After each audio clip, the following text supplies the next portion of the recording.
salve nação rubro-negra! Sejam todos muito bem-vindos ao canal. Lembrando que se você ainda não é inscrito, se inscreva, deixe o seu like, porque o seu like ajuda demais para o crescimento do nosso canal. Vamos começar com as notícias do Mengão, Flamengo e Fluminense. Saiba onde assistir e prováveis escalações, arbitragem. Tudo o que você precisa saber sobre este clássico. As equipes disputam o clássico válido pela 28ª rodada do Campeonato Brasileiro.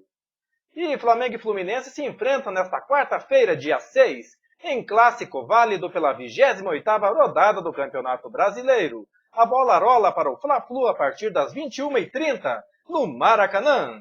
O Flamengo vem de um empate em 0-0 contra o Fortaleza, fora de casa, na última rodada. A equipe de Rogério Ceni é o atual terceiro colocado do Brasileirão com 49 pontos, 7 atrás do líder São Paulo e com um jogo a menos. Contra o Fluminense, o Flamengo terá a volta de dois jogadores fundamentais, importantes, que cumpriram suspensão na última rodada. Trata-se de Gabigol e Felipe Luiz. Por outro lado, o goleiro Diego Alves é a baixa no Mengão. Do outro lado, o Fluminense tem 40 pontos e é o sétimo colocado da tabela. O tricolor busca uma vitória no clássico para diminuir a distância para o G6 do Brasileirão. O time tem 4 pontos a menos que o Palmeiras, que ocupa a sexta posição.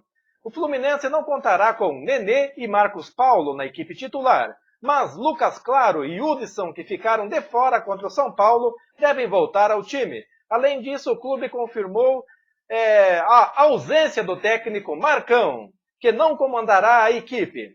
Vamos às prováveis escalações, então. O Flamengo deve vir a campo com Hugo Souza, Isla, Rodrigo Caio, Natan e Felipe Luiz, William Arão, Gerson e Everton Ribeiro, Arrascaeta, Bruno Henrique e Gabigol. Já o Fluminense deve vir a campo com Marcos Felipe, Calegari, Matheus Ferraz, Lucas Claro e Danilo Barcelos, Yuri, Hudson, Iago e Michael Araújo, Wellington Silva e Fred. Onde assistir a este jogo? O clássico carioca, válido pela 28ª rodada do Campeonato Brasileiro, terá transmissão ao vivo pela TV Globo Rio de Janeiro e parte da Rede, e pelo Premier Futebol Clube. E a arbitragem? Bom, o confronto será apitado por Leandro Pedro Voaden, do Rio Grande do Sul. Ele terá como auxiliares Jorge Bernardi e Lúcio Flor, ambos também gaúchos. A cabine do VAR, por sua vez, será comandada por Jean-Pierre Lima, de Porto Alegre. E então o Flamengo e Fluminense se enfrentam pela primeira vez neste ano. Na temporada passada, em 6 jogos, o Flamengo venceu 4, o tricolor 1, e uma partida terminou empatada. Portanto, o primeiro clássico das multidões da temporada de 2021 será disputado nesta quarta-feira, às 21h30, no Maracanã. E, por si só, o Fla-Flu já é uma partida especial para os jogadores que disputam, mas para Fred, atacante tricolor, o confronto é o maior clássico do Rio. O Fla-Flu, para a gente aqui, é o maior jogo, o maior clássico nosso. Temos mais 2 grandes adversários, o Botafogo e Vasco, mas esse é o mais esperado, principalmente quando tinha torcida. Naturalmente, representa mais para o clube e para o torcedor. Eu classifico como o maior clássico do Rio de Janeiro, declarou Fred. Os confrontos entre Flamengo e Fluminense no último ano foram equilibrados, com jogos acirrados e muita disputa em campo. Mas o Flamengo levou a melhor nos números de vitórias, e em 6 duelos foram 4 triunfos do time da Gávea, 1 do tricolor e 1 empate. O primeiro Fla-Flu em 2020 aconteceu no dia 29 de janeiro pela Taça Guanabara. Na ocasião, o Flamengo estava com o elenco sub-23, sendo a maioria dos atletas da categoria de base. E o tricolor tirou proveito e venceu o jogo por 1-0. Na Taça Rio, já com o elenco completo, o Flamengo venceu o rival por 3-2. Na final do segundo turno do Campeonato Carioca Taça Rio, as duas equipes voltaram a se enfrentar. Embora o placar tenha ficado no 1-1, o time das Laranjeiras levou a melhor nas penalidades máximas e conquistou o troféu, levando a disputa do estadual para os 2 jogos decisivos. Pois se o Flamengo se consagrasse campeão, o torneio acabaria, pois já tinha faturado a Taça Guanabara. Mas nos 2 jogos da decisão do Carioca, a rivalidade entre Flamengo e Fluminense ficou mais aflorada. Porém, a força do elenco do Flamengo falou mais alto, e a equipe então comandada por Jorge Jesus venceu os 2 duelos, o primeiro por 2-1 e o segundo por 1-0, e comemorou mais um título estadual. O segundo jogo da final do Carioca, no dia 15 de julho, marcou a despedida de Jorge Jesus do Flamengo. O treinador português, após a conquista do estadual, anunciou que havia aceitado a proposta do Benfica de Portugal. Para finalizar o campeonato à parte, entre Flamengo e Fluminense, as duas equipes se enfrentam então no dia 9 de setembro do primeiro turno do Campeonato Brasileiro. O rubro-negro mais uma vez saiu vitorioso por 2-1. E qual que é a perspectiva para 2021? Agora, quase 4 meses depois, Fla-Flu irão se encontrar novamente e abrir a disputa interna entre os dois times em 2021.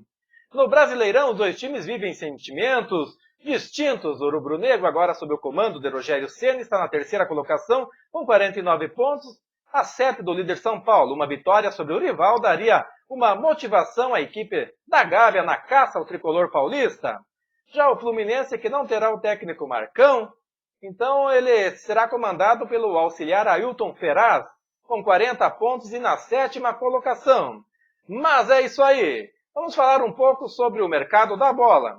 Bem, o Flamengo prevê estratégia diferente para contratações em 2021. Então, desde 2016, com as chegadas de Diego Ribas, Paulo Guerreiro, o Flamengo assumiu o papel de protagonista no mercado da bola. Porém, foi apenas no ano passado que as contratações renderam grandes frutos com as conquistas do Brasileiro e da Libertadores. Apesar disso, com o 2020 atípico, a diretoria rubro-negra comentou alguns erros aí, e mesmo com a temporada ainda em andamento, já planeja a próxima temporada. Em suma, o Flamengo optará por novos meios de fluxo em caixa, utilizando mais a base e fazendo contratações pontuais. Com pouco dinheiro em caixa, o mais querido dificilmente terá contratações milionárias, como a de Arrascaeta e Vitinho. O foco no momento é utilizar os jogadores que retornaram de empréstimo, como Yuri César, que se destacou no Fortaleza, de Rogério Ceni mesmo. Dessa forma, atletas caros e de baixo rendimento ao clube, como o recém-devolvido Pedro Rocha, devem se tornar cada vez mais escassos no Flamengo. Vale destacar que, naturalmente, nomes de peso ainda estarão no radar, mas não com a mesma frequência.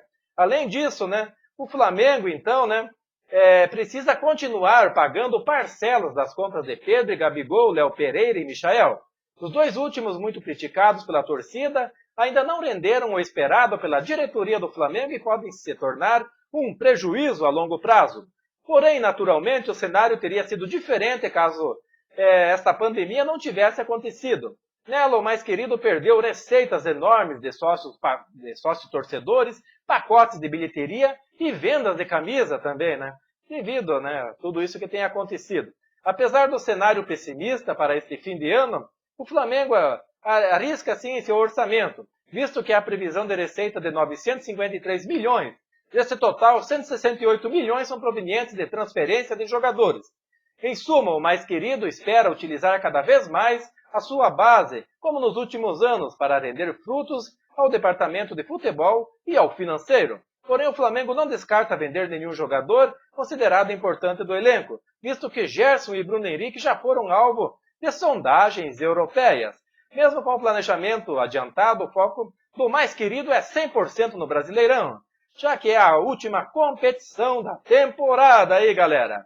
Mas é isso aí, quero agradecer a todos pela presença aqui no canal. Em breve voltarei com mais notícias do mais querido do mundo. Um forte abraço a todos e até a próxima.